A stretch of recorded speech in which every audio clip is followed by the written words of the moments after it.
बिस्मिल्लाहिर्रहमानिर्रहीम। वहुवल्लज़ी अर्सलर्रियाह बुश्रन बैन यदै रहमती व अंज़लना मिनस्समाइ माअन तहूरा।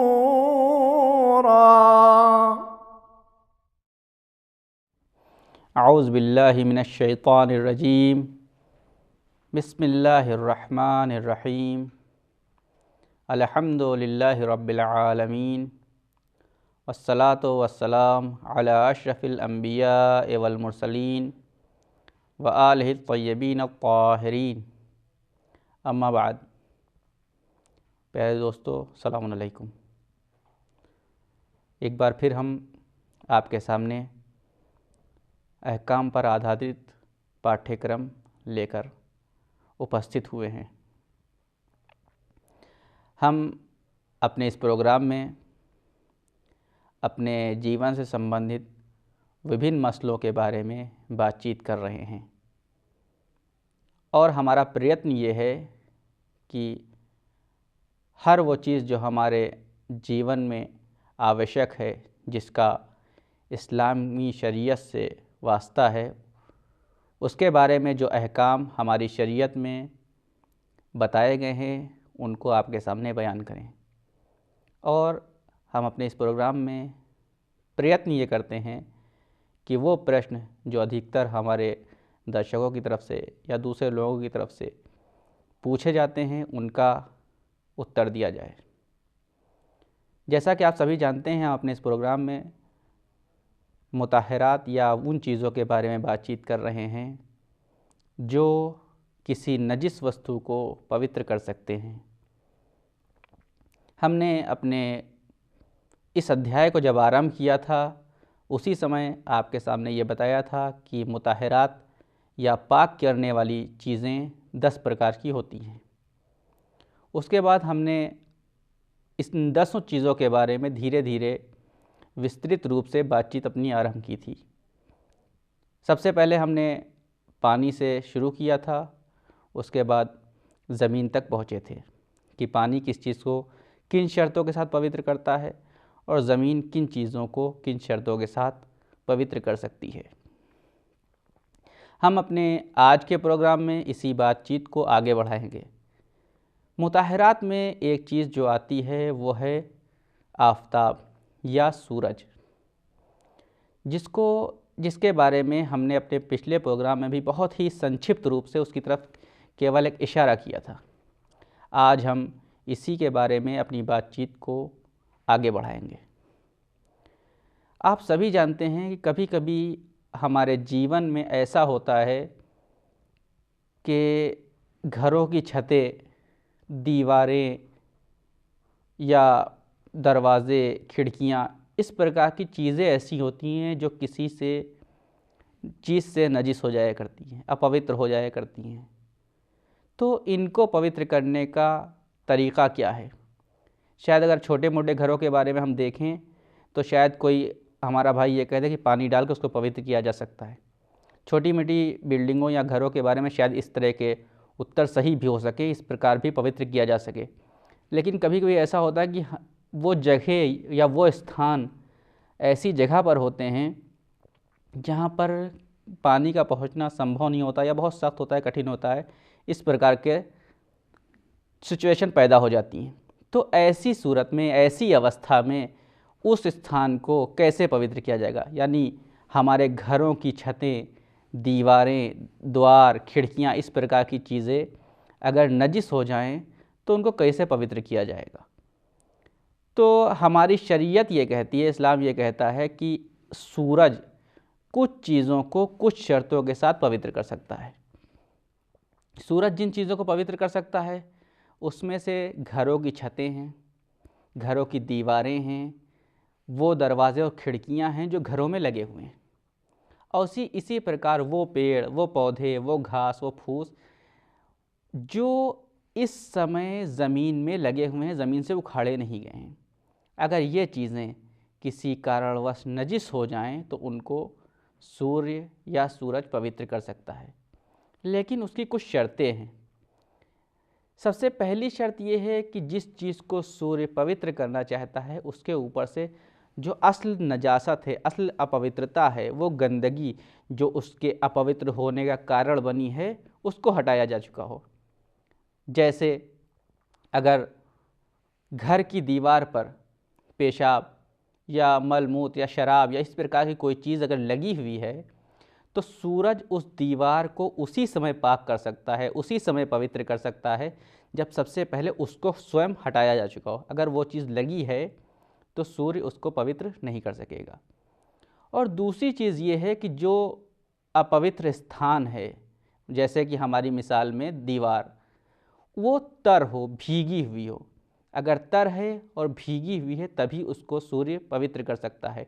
अगर सूर्य की किरणें पड़ने से पहले ही वो चीज़ शुष्क हो या सूखी हुई हो तो उसको हमारा सूर्य पवित्र नहीं कर सकेगा। और तीसरी चीज़, जो तीसरी शर्त कहा जाए तो ज़्यादा बेहतर होगा, जो है पवित्र करने, वो ये है कि जिस समय सूर्य की किरणें उस अपवित्र स्थान पर पड़ रही हैं उस सूर्य की किरणों में कोई चीज़ रुकावट ना हो, डायरेक्ट सूर्य की किरण उसके ऊपर पड़े। जैसा ऐसा ना हो कि सूर्य की किरणों के बीच में बादल हों या कोई पर्दा वगैरह पड़ा हो, इससे माध्यम से वो चीज़ सूखे ना, ऐसा ना हो डायरेक्ट सूर्य की किरणें पड़ें। हाँ, अगर बादल बहुत हल्के हैं या पर्दा बहुत पतला है तो उसके बारे में कोई इश्काल नहीं है, कोई आपत्ति नहीं है, वो चीज़ उसमें रुकावट नहीं बनेगी। और एक बात और, वो सूर्य की किरण डायरेक्ट पड़े, यानी क्या मतलब, यानी वो अपवित्र जो स्थान है उसके ऊपर जब सूर्य निकले या सूर्य अपने किसी स्थान पर पहुँचे तो उसके ऊपर सीधी उसकी किरण पहुँचे।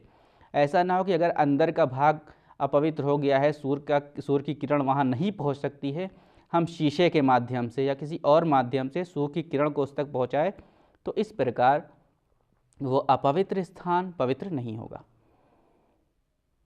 और एक और शर्त जो है वो ये है कि सूर्य स्वयं उसको अकेला सुखाए। यानी क्या मतलब, यानी जिस समय वो चीज़ जो नजिस थी, जो अपवित्र थी, सूख भीगी हुई थी, उसके ऊपर सूर्य की किरणें पड़ें और उन किरणों के माध्यम से वो चीज़ सूख जाए। ऐसा ना हो कि सूर्य की किरण भी पड़ रही हो, तेज़ हवाएं भी चल रही हैं तो हवाओं के साथ सूख गया हो या उसको किसी ड्रायर से सुखा दिया गया हो ना। अगर इस तरह से चीज़ों से सुखाया जा रहा है तो वो चीज़ें सूर्य की किरणों से पवित्र नहीं मानी जाएंगी, बल्कि आवश्यक ये है कि उनको सूर्य की किरण सुखाएं। यहीं पर एक बात आपको बता दूं, उसके बाद आगे बढ़ते हैं हम। अगर कभी कभी ऐसा होता है कि जो चीज़ अपवित्र थी वो पहले सूखी थी, अब अगर हम उसको सूर्य से पवित्र करना चाहें तो उसको कैसे पवित्र करेंगे? तो उसका बेहतरीन रास्ता ये है कि जो अपवित्र स्थान है उसको हम भिगो दें। अपवित्र स्थान भीगने के बाद अगर सूर्य उसके ऊपर किरणें पड़ती हैं, किरणें पड़ने के बाद वो चीज़ सूख जाती है तो वो पवित्र हो जाएगी।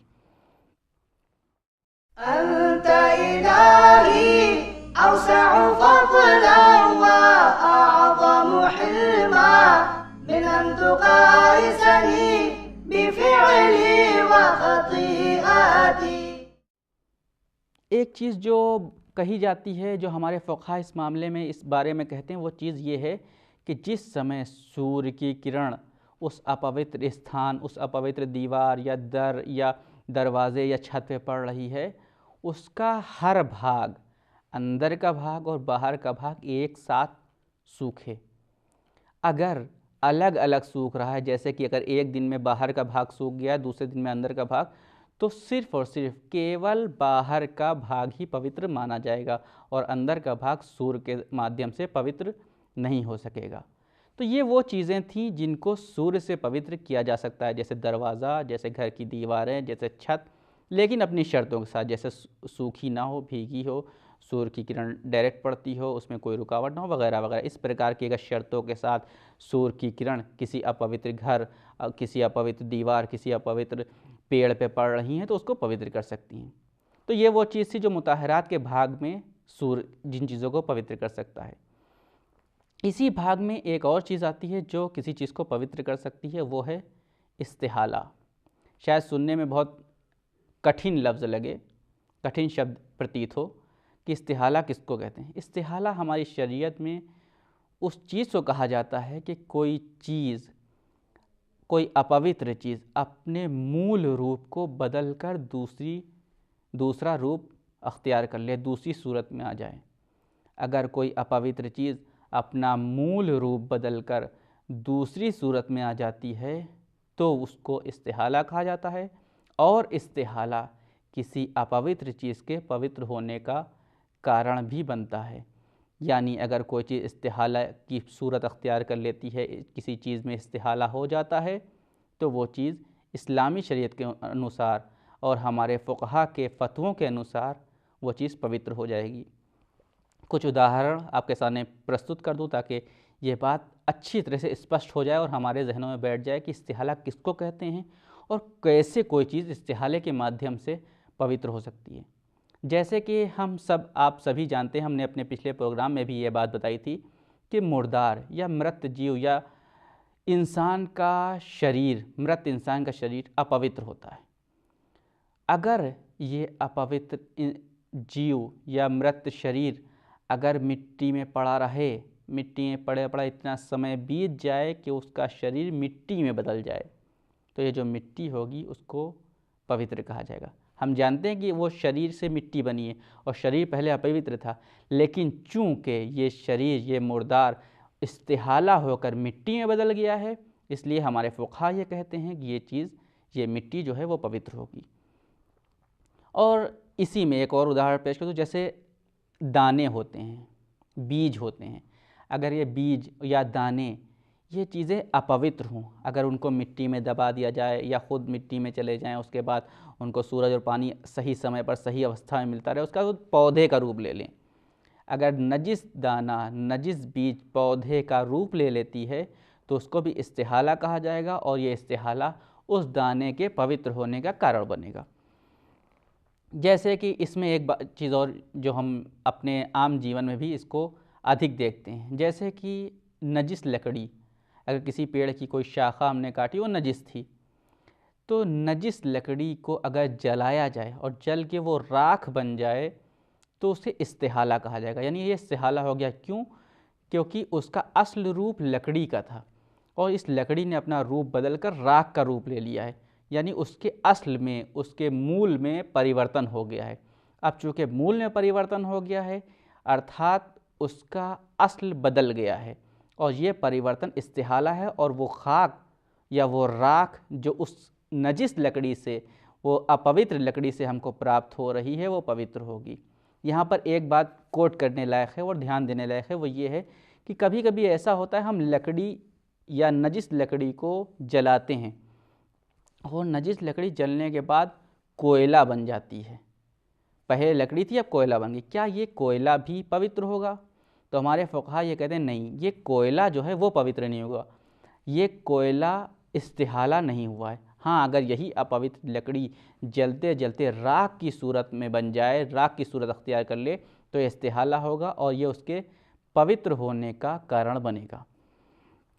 इसी प्रकार वो ईंधन, जैसे पेट्रोल, मिट्टी का तेल या चर्बी या इस प्रकार की और जो चीज़ें होती हैं जिनको हम जलाते हैं, अगर ईंधन जलकर धुएं में बदल जाए, अगर नजिस ईंधन जलकर धुएं में बदल जाए तो ये इस्तिहाला होगा और वो धुआं जो होगा वो पवित्र कहलाएगा।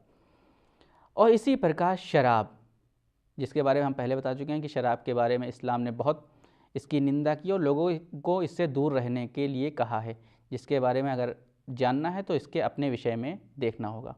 बहरहाल, शराब अगर बदल कर सिरका बन जाए, जैसे कि हम जानते हैं कि अंगूर से शराब बनाई जाती है या किसी और चीज़ से अगर शराब बनाएंगे, अगर ये शराब अपना मूल रूप परिवर्तन करके सिरके में बदल जाती है तो ये सिरका जो कि उस शराब से बना था और शराब नजिस थी, लेकिन ये सिरका पवित्र होगा। क्यों? क्योंकि इसने अपना मूल रूप बदल दिया है और इससे इस्तिहाला हो गया है।